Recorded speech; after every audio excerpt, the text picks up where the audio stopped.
Mismong si Pangulong Marcos nagulat nang biglang sabihin ni Komodor nilusob na ng China ang Pilipinas base sa bidyong kumakalat. Unan sa bidyo ang Chinang walang habas na hinabol at sinampahan ng mga Pilipino sa dagat. Ayon kay spokesperson Commodore J. Tariela, kinuha na ang Baho de Masinloc ng Chinese Coast Guard matapos nilang ipabalik sa dagat lahat ng nakuha ng mangingisdang Pilipino.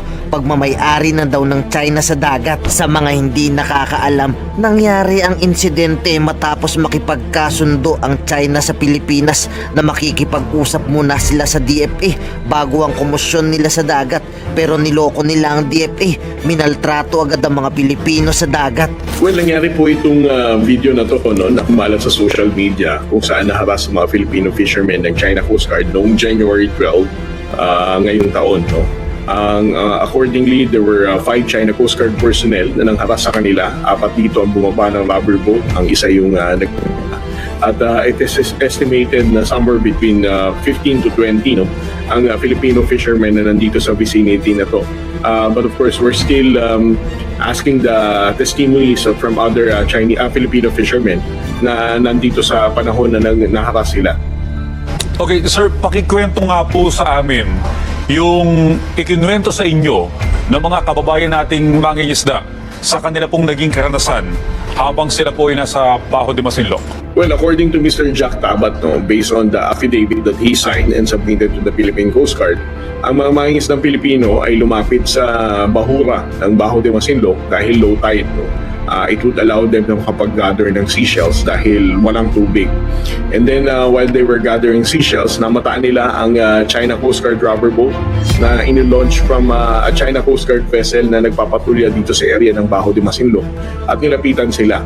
Ang 4 na China Coast Guard personnel ay bumaba sa rubber boat at nilapitan isa-isa ang mga Filipino na nangungulekta ng seashells at sinabihan silang umalis sa vicinity na ito at nababalik sa kanila yung yung mga nakuha na nila na seashells. There was even instance na hinawakan ng isang China Coast Guard personnel ang isang service boat ng ating mga mangingisdang Pilipino at sinabihang bago sila umalis ay ibalik muna nila sa dagat ang mga pinanguha nilang seashells. Well, ano po yung mga hakbang po na ginagawa po ng ating Philippine Coast Guard po, Commodore, hinggil po dito? Well, ma'am, ang intention po ng ating Pangulo sa mga nakaraang buwan ay paigtingin ang presensya ng Philippine Coast Guard vessels at ng Bureau of Fisheries and Aquatic Resources vessel dito sa Baho de Masinloc para maprotektahan ang at ensure ang kaligtasan ng ating mga mangingisdang Pilipino. Kung maaalala nyo, ma'am, noong mga nakaraang buwan, last year, ang BFAR at ang Philippine Coast Guard ay namumudmud pa ng fuel subsidy at grocery items sa mga pagkakataon na nandun ang mga Filipino fishermen at nagkataon din na nagpapatulya ang Philippine Coast Guard vessel dito. Subalit sa pagkakataon na to, na nagkaroon ng harassment dito sa Baho de Masinloc last January 12, I have to be very honest with you, ito yung mga pagkakataon na wala ang Philippine Coast Guard and even the BFAR vessel. With a very limited number of assets that we have, it has rotational deployment. We cannot ascertain na 24/7 nandiyan ang Coast Guard at nandiyan ang BFAR. As I said, dahil sa ilan lang assets natin dito, may mga areas din tayong pinagpapatulyahan. Okay, sir, nakabalik na po ba yung mga mangingisda na galing sa Baho de Masinloc? And if ever, itong mga kababayan natin mangingisda na pupunta muli para mangisda o kumuha ng mga seashells, sila po'y natural lang na magkaroon ng takot. Ano po ang masisiguro natin sa ating mga kababayang mangingisda dyan? Well, ang mga mangingisda po na naka-experience ng ganitong harassment sa China Coast Guard ay nakabalik naman na po safely. Kasalukuyan po natin kinukuha lahat ng statement ng other fishermen na dumating kagabi para mag-collaborate dito sa statement ng naunang mangingisda na nag-upload ng video sa social media.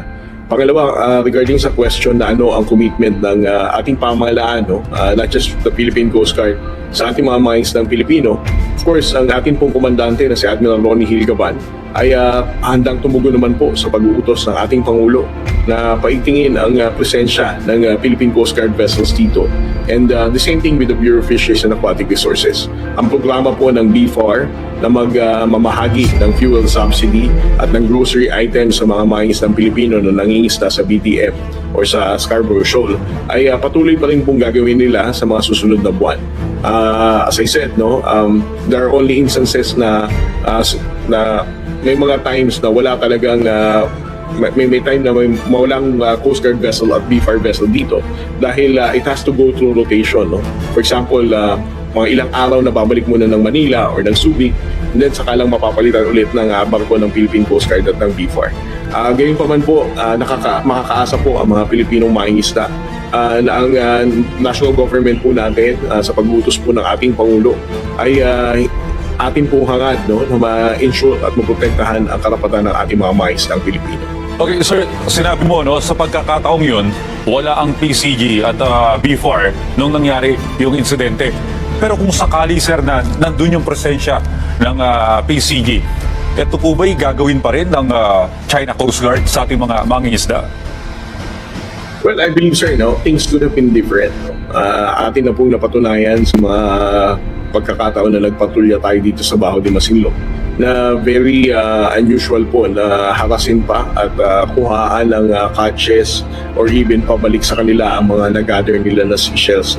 Sa mga nakaraang panahon, since we started exposing illegal actions of the Chinese Coast Guard, hindi naman po tayo nakatanggapan ng mga reports na while the Coast Guard and the Bureau of Fisheries and Aquatic Resources is patrolling the area of Baho de Masinloc, ay may mga Pilipinong mangingisda na naharas. So, follow up to that, Commodore at Jay. So, sabi niyo po parang nagkakaroon po tayo ng rotational deployment. So, maari po ba nating kumbaga gawin na parang palagi po na nandun po yung ating pong mga taga-PCG and BFAR? Do we have, can we provide more resources po sa ating grupo para maiwasan po natin yung ganito pong incident po, Commodore Tariela? Well, I don't want to make a very big promise that we can be able to sustain such commitment na 24/7. As you're aware, ma'am, the Philippine Coast Guard only has like 10 44-meter vessel, and the entire West Philippine Sea is so vast. Not to mention the northern territories and also the eastern seaboard and of course the southern waters of Mindanao. We just have to optimize kung anong meron tayo. But of course, I agree with you, ma'am. We need to do something para to make sure na walang vacuum, na masasabing walang presensya ang national government dito. I think we need to coordinate our presence with the Bureau of Fisheries and Aquatic Resources. For those instances na walang Coast Guard presence dito, I think the BFAR vessel can supplement ang mga instances na wala kami. At the same time, for BFAR vessel, kung wala sila dahil nagpapatulya sila in other areas, the Philippine Coast Guard can also take our turn para patulyahan ng BDF. So that may be a possibility. Again, the guidance of the President still remains. Ang intention po ng ating Pangulo ay protektahan ang karapatan ng ating pong mga mangingisda. Ngayon, ikaw bilang Pilipino, ano ang masasabi mo at reaksyon sa balitang ito? Mag-iwan ka ng komento sa ibaba at atin pong babasahin isa-isa.